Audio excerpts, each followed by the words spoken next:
Jaya Sriman Narayana. Jaya Bhagavan Shri Krishna.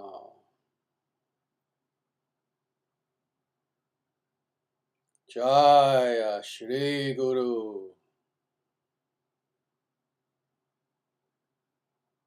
Sanatana Dharma Jayate. Dharmarashtra Jayate. Suravangsha Jayate. International Sanatana Dharma Society Jayate. Om Hari Om.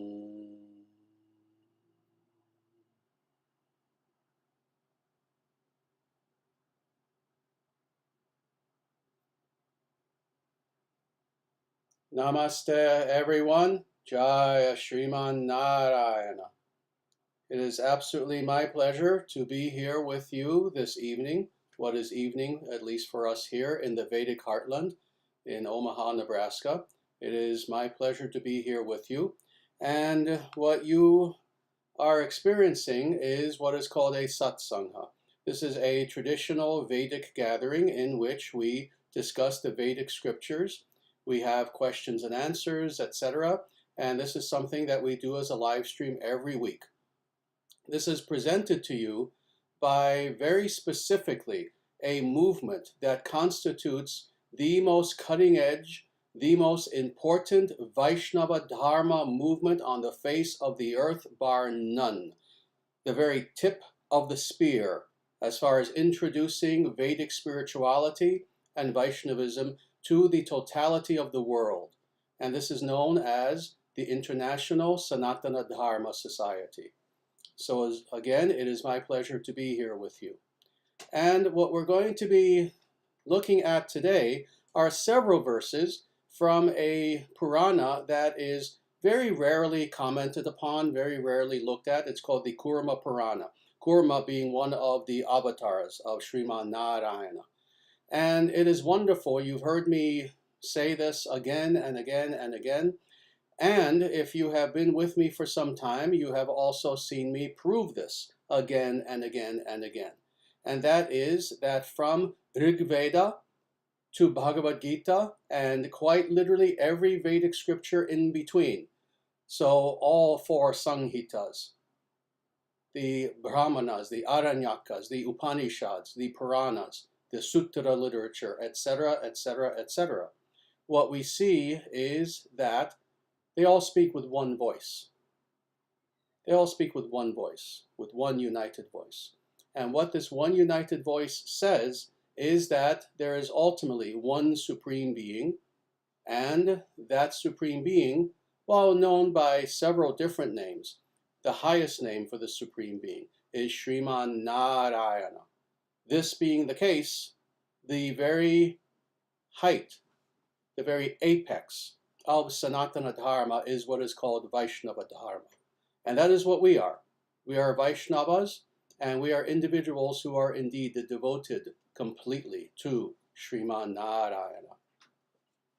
Now, all that being said, I, in a very small nutshell, just gave essentially the purport to all these verses. So I might as well end the live stream now, but I won't, because as people know who have been with me for some time, oh no, we can explore these verses to an infinite depth like no one else is capable of.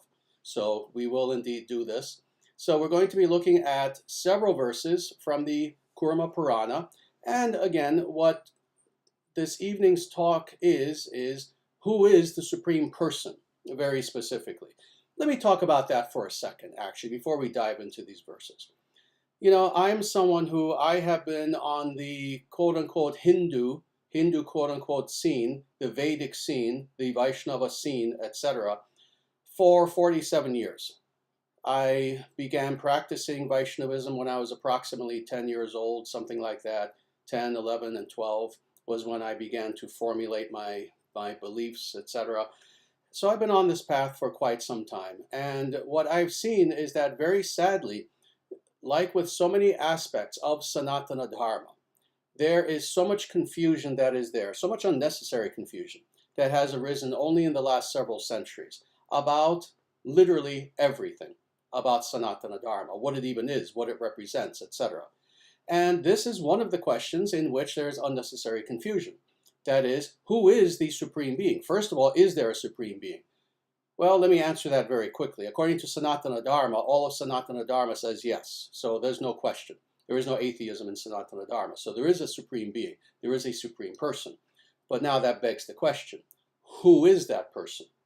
Who exactly is that person?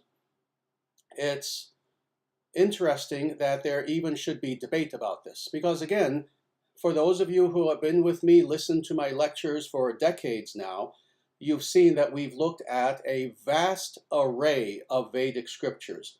Again, we have looked at everything from the Vedas themselves, the Veda Samhitas, to so many other scriptures. And what we see again and again and again is humans may be confused, but the scriptures are not. The scriptures proclaim with one voice, who is that Supreme Person? But before I give away who that is, let's go into these verses now and see what, again, the Vedic scriptures say in the form of the Kurma Purana. What we're going to look at first is the Kurma Purana 22 and then verses 74 to 76. So these are several verses that are here together because they form one unit of thought. So I will first read these verses and then I will comment upon them. That is Vishnu, from whom the living beings are created and into whom the whole world gets merged. He is the Atman of all living beings. By resorting to him, one is liberated.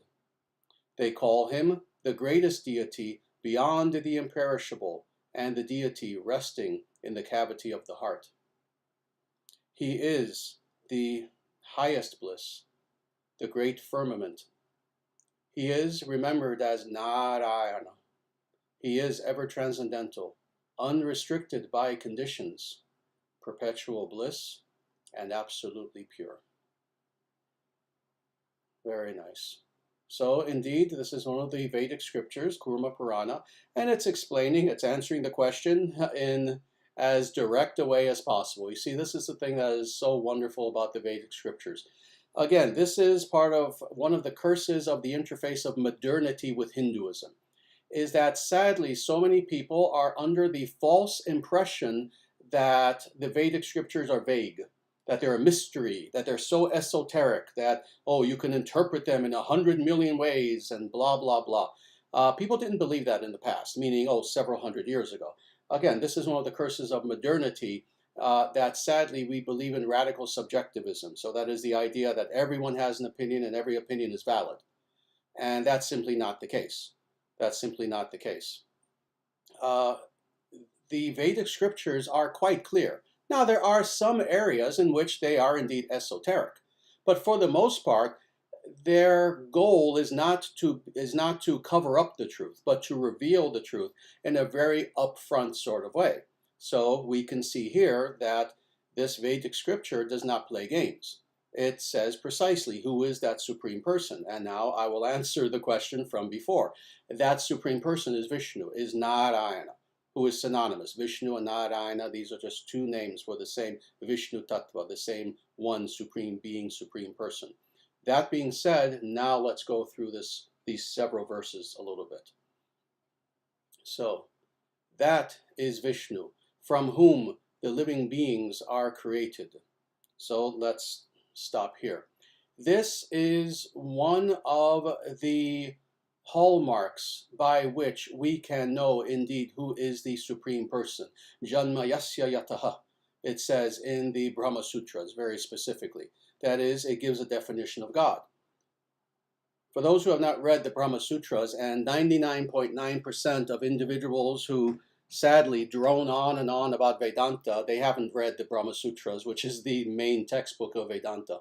But those who have understand that Vedanta is indeed a handbook for understanding what is God. So it's interesting. Janmayasya yataha. This is the second sutra of the Brahma Sutras. And in there, it explains very specifically this definition. You see, you have to start with definitions before philosophically you can then enter into deeper subject matters. It gives this definition of, all right, what is this Brahman? What is this God who we wish to know? Well, the definition, one of several actually, is that God is that being from whom all things proceed, the source of everything. Now, with this understanding, this one little clause here is indeed repeating this definition of God. So this is doing several things at once. This one little clause is in the first instance an identity statement, but it's also a definition. So it's amazing what this little half sentence, not even the full sentence, is doing. It's explaining who is that supreme person? Vishnu. Not this person, not that person, not who you choose, like you're choosing a flavor of ice cream. No. Number one, that supreme is Vishnu. Number two, why? Because Vishnu fits the definition of the Brahma Sutras, that God is that from which all things proceed. So thus, that is Vishnu from whom the living beings are created and more. Now we continue. And into whom the whole world gets merged. So, Lord Vishnu is the beginning and the end of all reality. The beginning, the end, and the maintainer of all reality. Now let's go on. We're going to go through these verses a little bit quickly because we have quite a few verses to look at and only so much time. I do want to leave some nice time for questions and answers. The next sentence. He is the Atman of all living beings. He is the Atman of all living beings. Sharira, Shariran. This is one of the foundational Vedantic doctrines of Ramanuja Acharya, where he, seeing this understanding expounded all throughout the Vedic scriptures, he created this term, Sharira, Shariran. That is, who is God? God is the self of our self. And that is what is being said exactly here, that Vishnu, he is the Atman of all living beings. Now, let me explain a little bit what is meant by this exactly. We all know that, of course, we have an Atman. That is, we have consciousness. We are ourselves a unit of consciousness, a spark of consciousness that, again, has God as our source. But more than this, it's not merely that God created us. It's not merely that we all eventually come to know God again. But more than this, God is with us at all times as the very soul of our soul, as the very Atman of our Atman. So what does this mean? Well, we have our Atman, we have our soul, but the existence of our very soul itself is secured by the fact that God is present within our very Atman. And this is the example that's given. This is what is meant by Sharira, Shariran. Is that, and what is meant by that term is, Sharira means body, the body and the inhabitor of the body. In the same way that we know we are Atman, we are that fine consciousness that is within, and the physical body exists to serve the Atman. In a way, one could say, figuratively speaking, this is just figuratively speaking, it is as if God is the Atman of all reality, and everything that exists, both spiritual and material, is there to be used by God, is a tool for God. It is as if we are literally the exterior, the body of God, of which God is the soul of all reality. But in this case, this is speaking very specifically about the Atman. So indeed, he is the Atman, he is the soul, even of our soul, the indweller within. Now let's go on. Again, not sparing any words, not playing games, as so many individuals, when they try to look at these scriptures, do. Not playing games. The next sentence. By resorting to him, one is liberated. By resorting to him. To who? Again, somebody you choose as a whim? No. The person who is named in this sacred scripture, Vishnu, Nārāyaṇa. It is by resorting to him that we achieve liberation. Thus, this is why we call ourselves Vaishnava. Vaishnava. Vaishnava, if you were to translate it exactly, means a devotee of Vishnu. Vaishnava. So this is what we are, by being a Vaishnava, but again, not just calling ourselves that. There are too many individuals who sadly are nominal Vaishnavas. No, by resorting to him, to Vishnu. What does this mean? This means engaging what is called prapatti, that is self-surrender unto the feet of God. Atman nivedana, prapatti, sharanagati. There are so many terms for this one spiritual process of surrender at the feet of Sriman Narayana. It is by doing so that we are liberated from our illusion, from our ignorance, from our false ego, from our false identity. We are liberated from our suffering, from our despair, from our depression, from our unhappiness, from our pain. And then conversely, positively speaking, what do we have? That bliss supreme. Serving him with devotion and having reciprocal loving relationship with the divine. So thus, by resorting to him, one is liberated. Now let's go on. They call him the greatest deity, beyond the imperishable. Actually, let's stop with the first few words. They call him the greatest deity. Very nice. This is a common Sanskritic construction that you see several times throughout the Vedic scriptures, that it will say something like this. They say such and such. And it's not the proverbial they that we speak about today. You know, oh, they say chocolate ice cream is good. Oh, who's that they?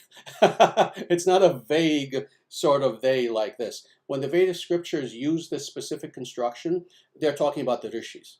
Very specifically. They're talking about the individuals who are responsible for the revelation of our very scriptures themselves. So this is what is meant by they. They, that is the rishis, the great sages, call him the greatest deity. So again, not sparing words. The Vedic gods and goddesses, they're not all equal. They don't sit at a round table and take a vote on things. No, there is a radical ontological hierarchy among them.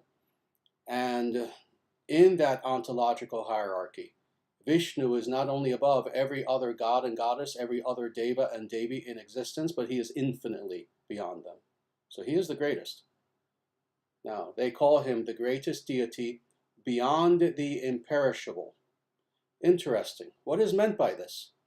What is meant by the imperishable? What is the imperishable is that which is of the nature of consciousness itself, i.e. that which is not material, that which is the very opposite of that which perishes. That is the imperishable, that which is spiritual itself.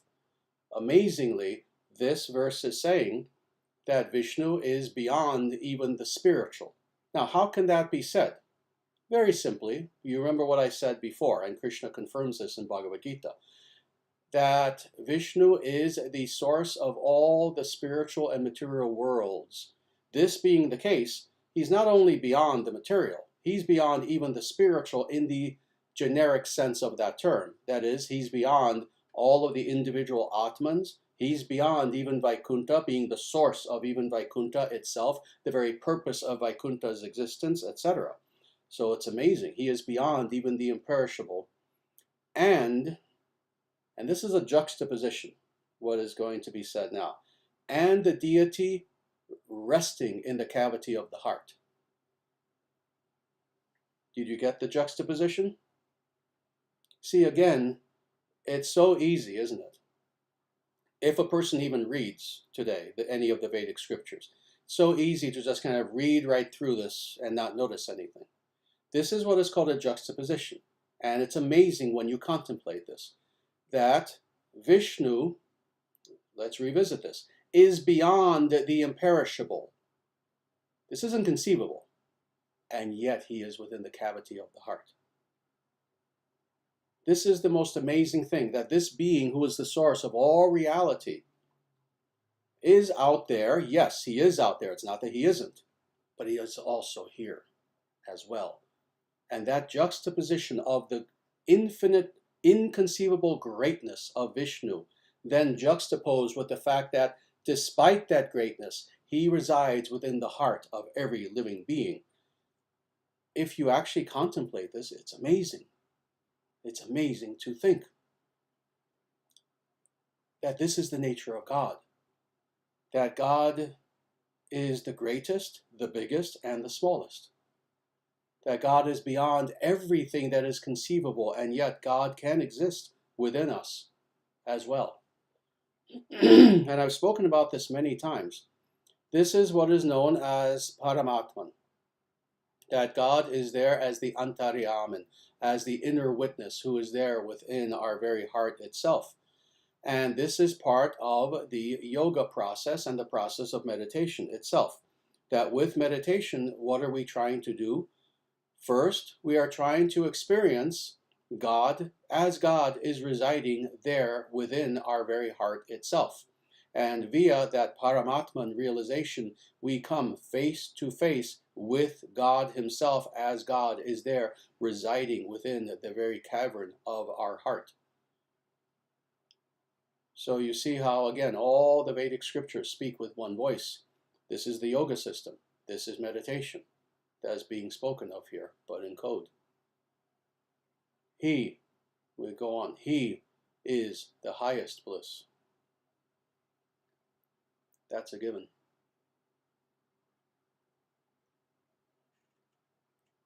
He is the highest bliss. Every single living being in existence is seeking bliss. My guru, B.R. Sridhar Maharaj, spoke about this, about how we're all seeking bliss, and there in the personage of Bhagavan Sri Krishna himself is the very personification of the bliss which we are seeking. We're all seeking bliss. Doesn't matter who we are. It doesn't matter if we're a human, if we're an animal, if we're a plant, if we're a god, if we're a demon. We're all seeking bliss, but we're seeking bliss, most of us, in all the wrong ways. But this is why we do everything that we do. This is why we eat certain foods. This is why we watch certain entertainment. This is why we chase sex, etc., etc. This is why we chase so many things in this world. We're seeking some sort of bliss. And, of course, not understanding that it doesn't matter how great that bliss may seem at the moment when we're pursuing it. If it's something material, it's temporary, by a very definition. It's temporary. Oh, we'll grab onto whatever that thing is, we'll enjoy it for a short time, but it slips from our fingers very quickly, and then the search continues. Well, the bliss that we are seeking is indeed that highest bliss. That bliss which, once we have it, it does not cease, and it's ever satisfying, and it is a bliss that is Shuddha Sattva, Shuddha Sattvic, that it is of the purest goodness, etc. It's not a lower bliss that drains us as we're experiencing it. No, on the contrary. This is a bliss that replenishes us infinitely so and eternally so. This is God. This is Vishnu. This is Sriman Narayana, who is the highest bliss. And then the great firmament, the great firmament, the great sustainer, the great supporter of all things. So again, God, as this verse began, is the creator. Ultimately, he creates through Brahma, but ultimately it's God who creates.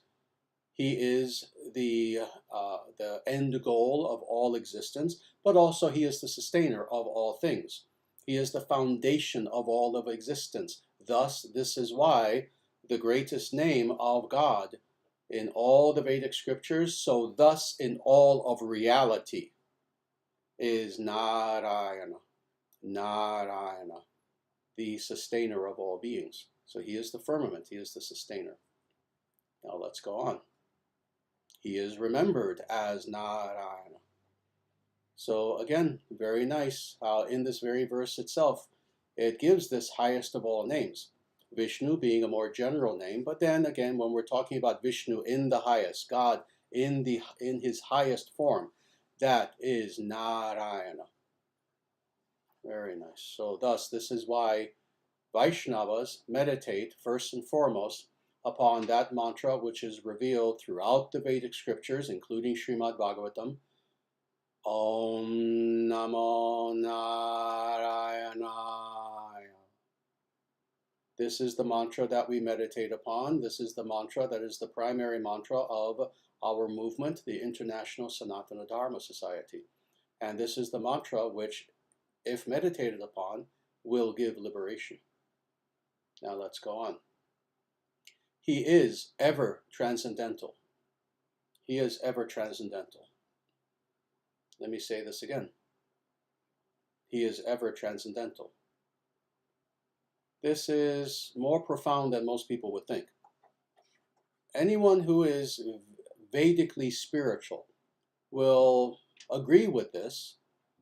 However, for most people, even their understanding of this, their comprehension, their grasp of this is somewhat limited, in that they think that all that this means is that God transcends materiality. And that's the sole purpose of making such a statement, that God is transcendental, that, oh, he transcends materiality. No, it goes deeper. Now, is that true that God transcends materiality? Oh, absolutely. But does it stop there? See, we're talking about God. We're talking about that being who is the greatest of all beings, than which nothing greater can be conceived. This being the case, God is ever transcendent. Even when it comes to spiritual realities, anything that you try to put next to God in comparison, God transcends that. God transcends the individual Atmans. God transcends, again, everything and anything that is even spiritual. God being the source of, again, all spiritual and material realities. So he is ever transcendent. Now you see this the importance of these two words, not just transcendental, but ever transcendental. In comparison to literally anything, God is above. God is beyond. So let's go on. Unrestricted by conditions. Everything in the material world, including actually even, again, spiritually speaking, even Atmans, everything is conditioned. Everything is conditioned. What does that mean? That everything has its existence as a result of the conditioning of something else, as a result of something else that is there. Everything in existence is conditioned. There's one thing, one being, who is fully and completely unconditional, not conditioned by anything outside of himself. And that is God. That is Sriman Narayana. Let's go on. He is perpetual bliss.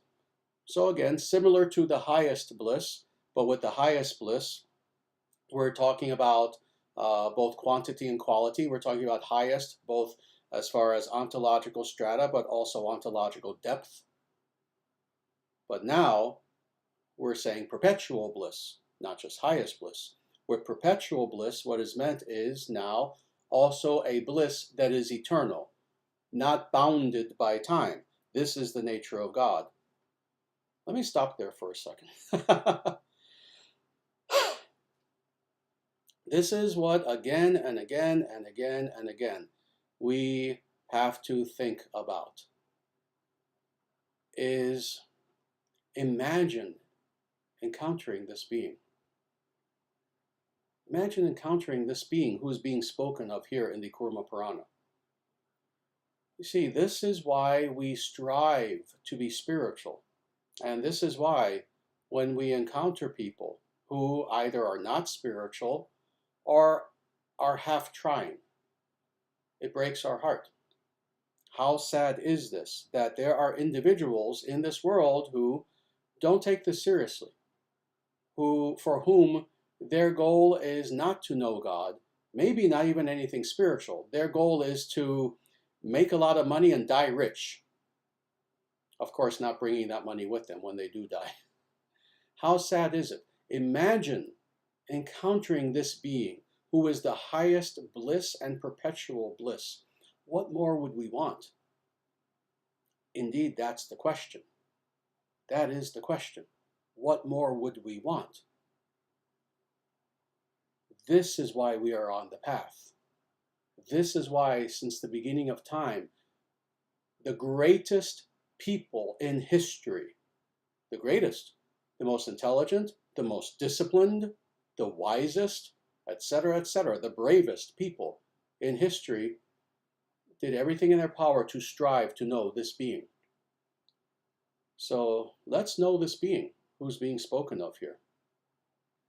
And then finally, and absolutely pure. And absolutely pure. Sriman Narayana is absolutely pure. What is meant by this? There is nothing in God that is opposite of God, that is lesser than God. There is nothing in perfection lesser than perfection, by definition. You see, this is a statement that is axiomatic in nature. There, by definition, cannot be anything within perfection that is lesser than perfection. Otherwise, it would not be perfection. So thus, God is absolutely pure. God is God, and nothing lesser. Very good. Let's go on now. And yes, this is going to be a somewhat longer talk, but we will save time, definitely, for questions and answers toward the end. But let's go on now to, again, Kurma Purana 22, verses 78 and 81. And these verses proceed in this way. Expounders of Brahman call him the Brahman of 3 syllables, Om.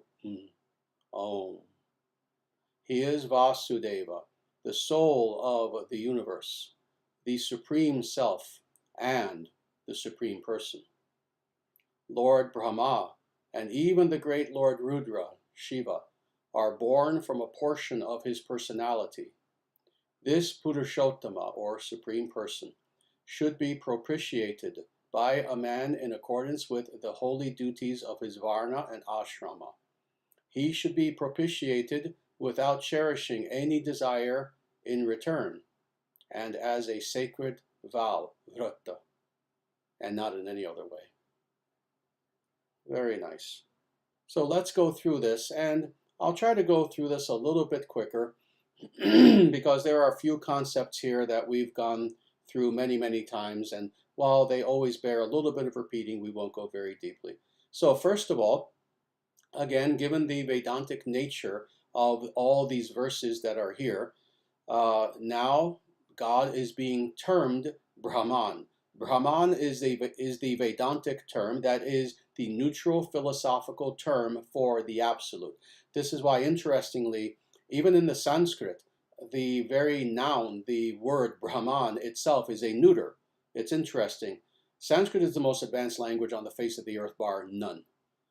And in Sanskrit, you have nouns that are masculine, you have nouns that are feminine, and you have several languages that share this feature, actually, including Latin, including French and Italian and Spanish, so many different languages. But what's unique about Sanskrit is that it also has a third thing called the neuter. And Brahman is a neuter. Now, why is this the case? It's the case because the word Brahman is referring to the absolute in, again, the most objective of ways imaginable. This is why philosophers traditionally, I'm talking about real philosophers, not philosophers in the last several hundred years, but Vedic philosophers who discuss Vedanta, they refer to God as Brahman for this one sole reason, that they can begin with the very premise that there is an absolute, now let us unfold what that absolute is. All right, so this is Brahman. Expounders of Brahman call him the Brahman of 3 syllables, Om. Now, very nice that it begins this way. I'll talk about this quickly. Again, I won't go too deeply. Indeed, we have an entire live stream recorded in which I talk about simply what is this mantra, Om. So I'm not going to go too deep other than to say Om is one of the names of God, but it also is the sound representation of God, as God is omnipresent within the entire cosmos and actually the entire material realm. This is what Om is. So indeed, throughout the Upanishads, as is true for many of the Vedic scriptures actually, it explains that this is one of the primary ways in which we can personally encounter the Absolute, is by meditating upon this divine sound vibration, which is non-distinct from God. So A-U-M, and it's not O-M, it's A-U-M if you know the Sanskrit, which I do.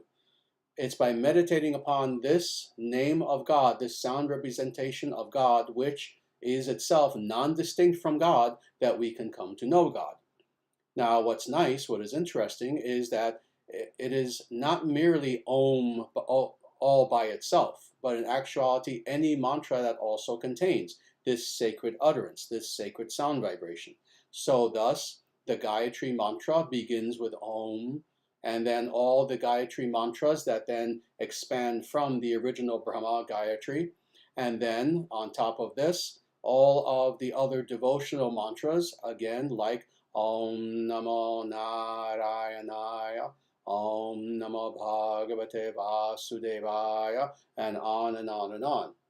So this is how we come to know God, is by meditating on Om and those mantras that contain Om. Now let's go on. He is Vasudeva. Vasudeva is indeed, again, one of the names of Vishnu. So again, just to make this very clear, that the Vedic scriptures are not talking about just anybody. This is not a New Age free-for-all where you can just do whatever you want. Oh, I like drinking Coca-Cola. My God is Coca-Cola, so therefore I'll meditate on the name Coca-Cola. No, that will take you nowhere. Indeed, you can meditate on Coca-Cola. You won't even get a drink of Coca-Cola by doing that. What to speak of get to know God? No, Vasudeva, Vishnu, Narayana. He is Vasudeva, the soul of the universe. So again, this Shariran. So he is the soul of all reality. He is the soul of the universe, interpenetrating all reality, maintaining all reality by his presence within every individual instant of existence. So he is the soul of the universe. The supreme self, again, Shariran. We all have a self. We all have our Atman, but he is Paramatman. He is Paramatman. He is the supreme self. And then, to finish out this sentence, and the supreme person. Let me make this very clear for any little Neo-Vedantists who are out there and who think that you know something about the Vedic scriptures. The Vedic scriptures make it very clear again and again and again throughout the Upanishads, throughout all the Vedic scriptures. God is a person. God is a personality. God is not a thing. God is not an energy floating in space. The reason why you want God to be a thing and an energy floating in space is due to your false ego, your ahankara. Why is this the case? Because a person you cannot use and abuse. Try using and abusing a person, especially if they're bigger than you. You're not going to get away with it. But a thing you can use and abuse. Thus, you wish to reduce God to a thing. This is why the personhood of God, if you are an Advaitin, scares you. If you are a so-called non-dualist Neo-Advaitin, the idea of the personality of God scares you because you know that thus God is not something that you can control and use. God is a person, infinitely more real than any persons who you can meet within the material realm. God is a person and is a personality, but a personality unlike any other you've ever encountered. So the supreme person. Let's go on. Lord Brahma and even the great Lord Rudra, Shiva, are born from a portion of his personality. So thus, again, making it as clear as can be, again, no mystery, no ambiguity that is here. The Vedic scriptures speak in a very straightforward sort of way. The Vedic scriptures exist to teach us, not to mystify us for fun. It's like the Vedic scriptures are in the corner giggling at us as we're trying to figure them out. No, that's silly. The Vedic scriptures try to make everything very clear. So thus, Lord Brahma and Lord Shiva are two of the greatest known gods within any specific cosmos. This being the case, this scripture makes it very clear. They are subservient to Vishnu. They are devotees of Vishnu. Vishnu is their source. Vishnu is their God. Ask Shiva someday, and he'll tell you who his God is. Very nice. And they are born from a portion of his personality. Let's go on. This Purushottama, or Supreme Person, that's quite literally the literal translation of Purusha Uttama, the Supreme Person. This Purushottama, or Supreme Person, should be propitiated by a man in accordance with, actually, let's stop here for a second. So indeed, we are meant to propitiate. What does that mean? It means that we are meant to acquiesce to the will of God, very simply. We are meant to worship God. We are meant to have devotion toward God. We are meant to be respectful toward God. We are meant to follow the teachings of God when God comes upon the earth and actually teaches, as he did in the form of Bhagavan Sri Krishna, speaking the Bhagavad Gita, etc. So let's go on. So this Purushottama should be propitiated by a man in accordance with the holy duties of his Varna and Ashrama. Now, you know what I'm about to say. Varna and Ashrama alone, we can talk about for an hour, and we're not going to because I have in the past. Varna, very simply, are the four classes of Brahmana, Kshatriya, Vaishya, Shudra. These are the four psychophysical natures that exist within any given society. And the ashrama system is the stages of these are the stages of life that an individual goes through. They are brahmachari, they are a grihasta, a vanaprastha, and then a sannyasi. So they go through these four stages of life. And again, I'm not going to go deeply into explaining this because, again, look for previous videos and I go very, very in depth. It is in following Varna and Ashrama that we propitiate God. This is what this verse is saying. So the Varna Ashrama system is something that's extremely important.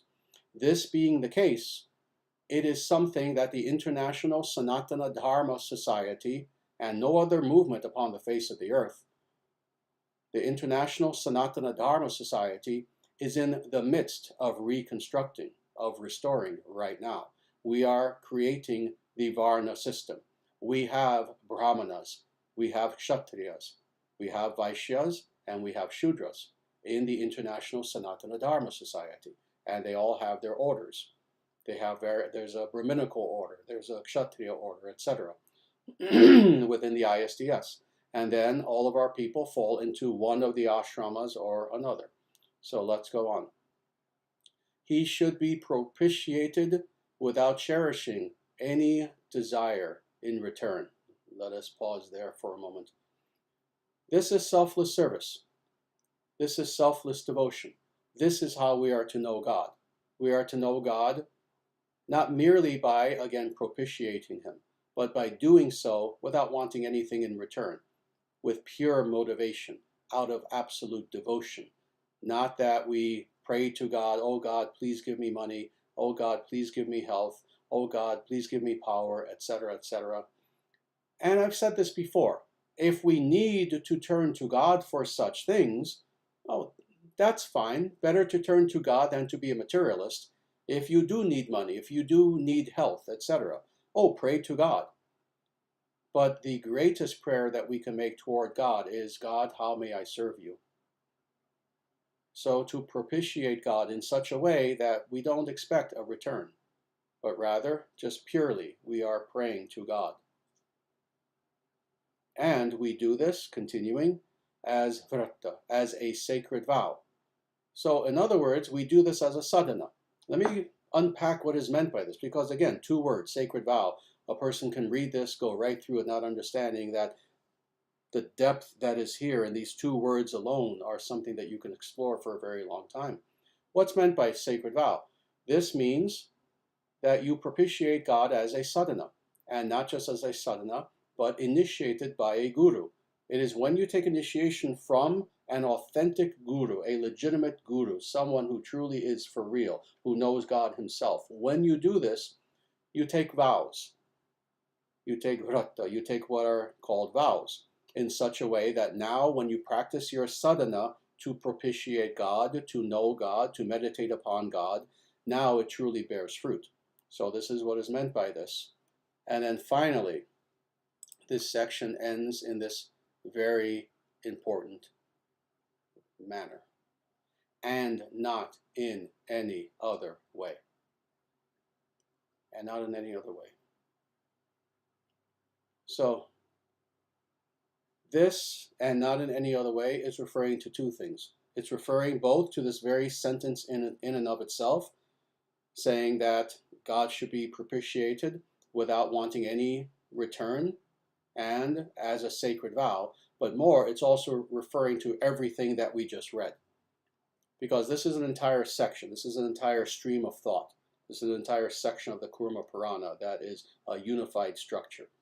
So when it says, and not in any other way, it also means that this is how we know God, by everything that has been explained to you in these verses of the Kurma Purana that we just went through today.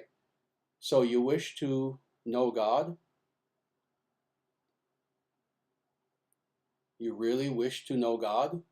And as I'm known to say these days, not playing games, but you really want to know God. You're not just saying that.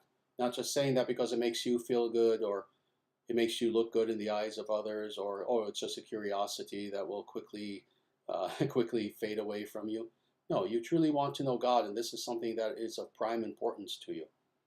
Well, then you follow the divine instructions that were just given to you in these verses.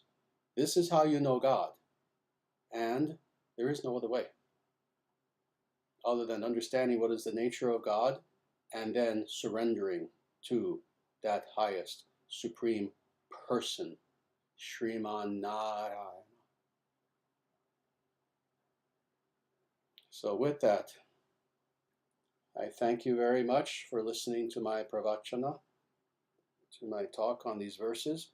And with that, we have a little bit of time. Let us see if there are any questions from anyone.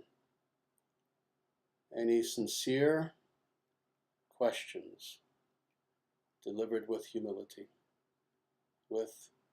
as an expression of indeed your desire to know God.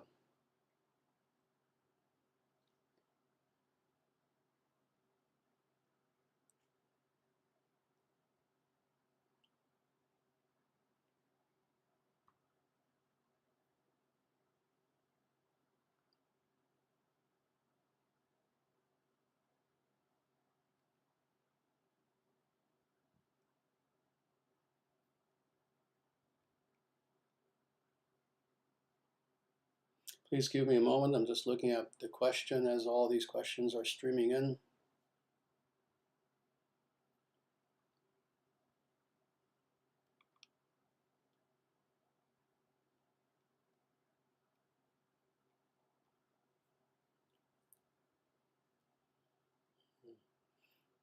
Very nice. Here's a very nice question from Vedic Heartland, and it is Namaste Sri Acharyaji, Dandavata Pranams.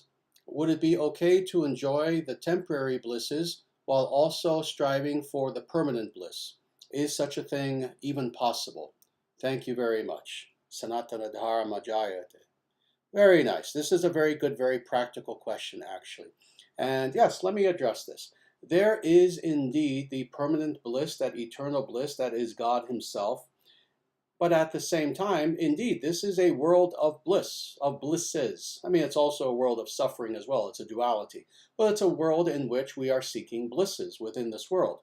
Now, focusing on the blisses that we experience within this world, they all fall under one or another of the three gunas. So there is sattva guna, or that which is goodness. There is raja guna, that which is passionate, energetic. There is tamaguna, or that which is, by its very nature, ignorance. Now, we can indeed enjoy some of the temporary blisses of this world as long as they are sattvic. And indeed, the Vedic scriptures make this clear.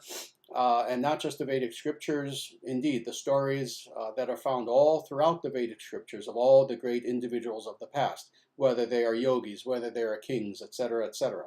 So indeed, we can enjoy, a good meal.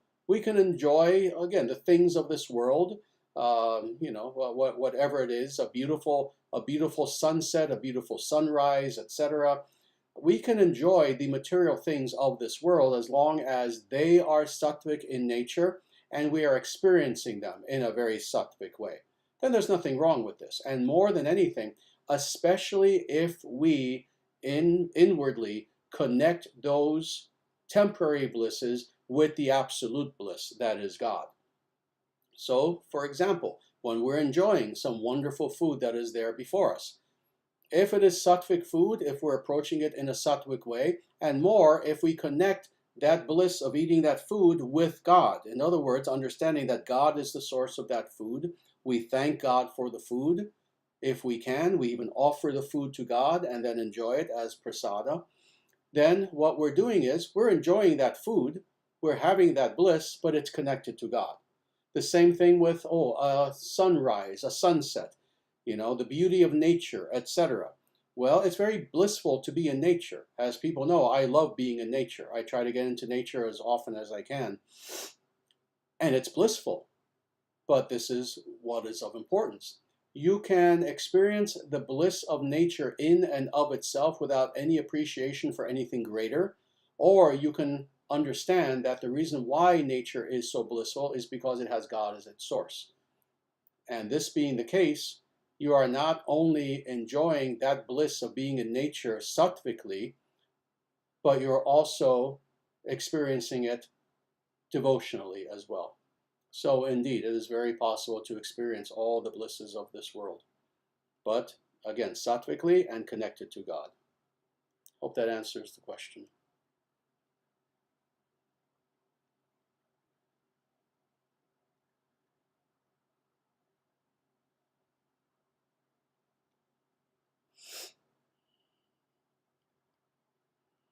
Very good. Here is a question, the likes of which I have never received on this path of 47 years on this path, but it's a very interesting one, and I will definitely answer this. This is from Gray Pilgrim, very good name. Actually, I like the name very much. Gandalf. Namaste Sri Acharyaji. Does the practice of milking snakes for venom violate the principle of ahimsa? Thank you as always for the wisdom you share. My pleasure. And let me say, obviously this process is something I know nothing about.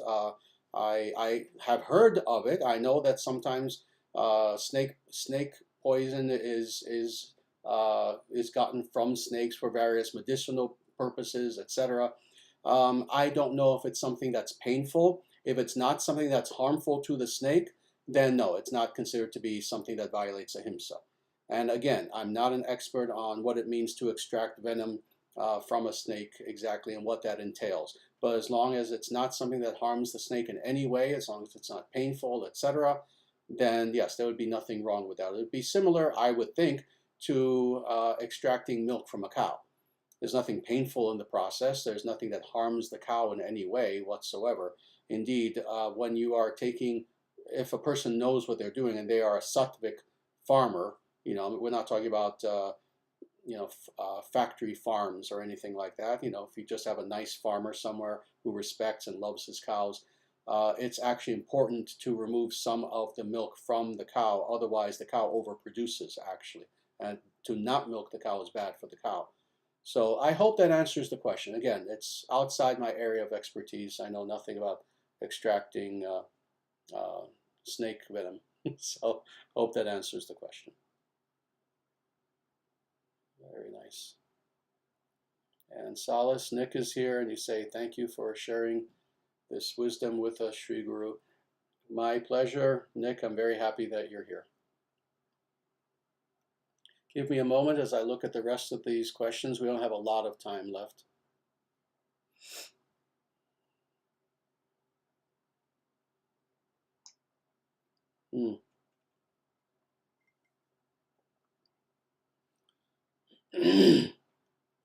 Very good. Here is a two-part question from New World Over that I'm going to answer, and I'm going to answer it very carefully so as to not violate any terms of service or anything like that, but I will answer this. And it is Namaste Sri Acharyaji. With Sanatana Dharma being the universal faith of the world at one point, where did the Abrahamic conception of God originate from? And then two, do Abrahamists ruin people's faith in God by posing God as a warlike tyrant? Very nice. Very good. So yes, I will definitely answer this. First of all, with the first question, and that is from whence did Abrahamism come and commence and come upon the world from Abraham, from a person, but more than this. And again, sadly, I have to be very careful about how I answer this. If I were answering this, not in a venue like this, but at our temple, and someone simply asking me in person, I could go very in depth for hours answering this. But let me just say that Abrahamism was a historical rupture upon the world, the likes of which really, in this form, the world had never seen previous to roughly 4,000 years ago. And the actual source of it is indeed the being who is worshipped by the Abrahamists. This is the metaphysical source of Abrahamism. As far as first introducing this concept into the world, Abraham was the person. And again, that's all I can say for now as far as answering that question. Do Abrahamists ruin people's faith in God by posing God as a warlike tyrant? Yes.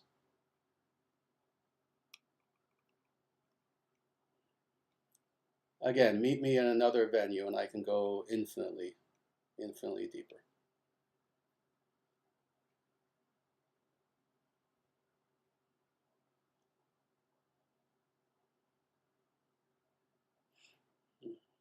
Very nice. Here's a good question, a somewhat technical one from Blue Suzaku, and it is Namaste Acharyaji. What is the Vedic conception of heart focus, and what is the difference between the physical heart and the spiritual heart? Very nice. The spiritual heart is the Hridaya, and it is indeed radically distinct from the physical heart. It's located in roughly the same area. So that's why, at least in the English language, you use the term heart, both for the actual organ that is there, but also more spiritually speaking from this center of spiritual awareness. So you use the same word in English, but at the same time, Vedically, they're considered to be two very distinct things. Let me look at your question again. As far as the Vedic conception of heart focus, very simply, and it is quite simple actually, it is in this region, very specifically, centrally located and roughly corresponding with the physical heart, but not quite, where the Atman is. The Atman dwells within any specific physical body in the heart region. And for humans very specifically, we're talking about humans right now, in what often is termed, and let me just say this, the Anahata chakra is not what is being referred to as Hridaya. Rather, Anahata chakra is a manifestation of the Hridaya region itself, if that makes sense. Hridaya, that is the spiritual heart, is something that is indeed purely spiritual. The chakra system, including the Anahata chakra, that is what is sometimes called the heart chakra, is a causal manifestation of the spiritual phenomenon known as Hridaya. So even those are not quite the same. But this is where Atman is located. It is also where Paramatman is located. That is God himself.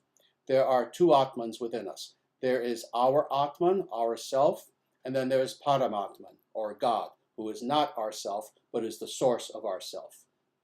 And this being the case, this is why in Vedic spirituality, yogic spirituality, etc., we have many practices in which we attempt to realize God within the heart region. Indeed, for anyone who is truly meditating in an authentic way, taught by an authentic guru, following an authentic system of yogic practice, this is why, with enough meditation, you begin to experience the unfoldment of God's reality within the heart region, first and foremost. So I hope that answers the question. Again, it's technical. We can go much deeper, but we'll just say that for now. Very good. Wonderful. Well, it's a little bit past the hour, and we're going to end here. I thank you all very much, as always, for being here with me. This is something that we've been doing for only several years now, and we began doing this with the beginning of COVID. actually. And with the beginning of all the lockdowns that were happening, where people were trapped at home against their will and in despair. And so many individuals could not visit their local Vedic temple. So many individuals could not even get out of their house. And as a result, I was just called upon to reach out to all those individuals who were trapped in their homes and who were beginning to experience despair. So we've been doing this since the very beginning of COVID, and now, of course, we're continuing with this as a service to all humanity for any sincere individuals who truly wish to know God. So I thank you all very much for being here with us. Some of you have been with us since the very beginning. Some of you are new people. And we will do this again next Monday. I ask you to please join us then. And with that, everyone, Namaste. Jaya Sriman Narayana. Jaya Bhagavan Shri Krishna. Jaya Shri Guru. Sanatana Dharma Jayate. Dharma Rashtra Jayate. Surya Vangsha Jayate. International Sanatana Dharma Society Jayate. Victory to Sanatana Dharma, the eternal natural way. Victory to the Dharma nation, soon to be manifest upon the earth again. Victory to the solar dynasty, representatives of whom are being born upon the planet as we speak.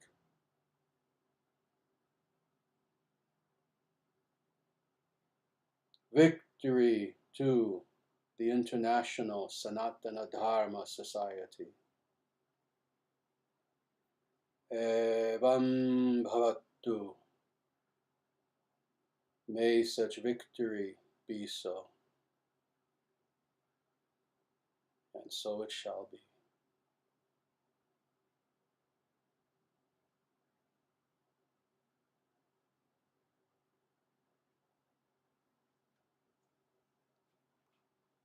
Everyone, between now and the next time that we get together, I ask you all to please take very, very good care of yourselves in every way.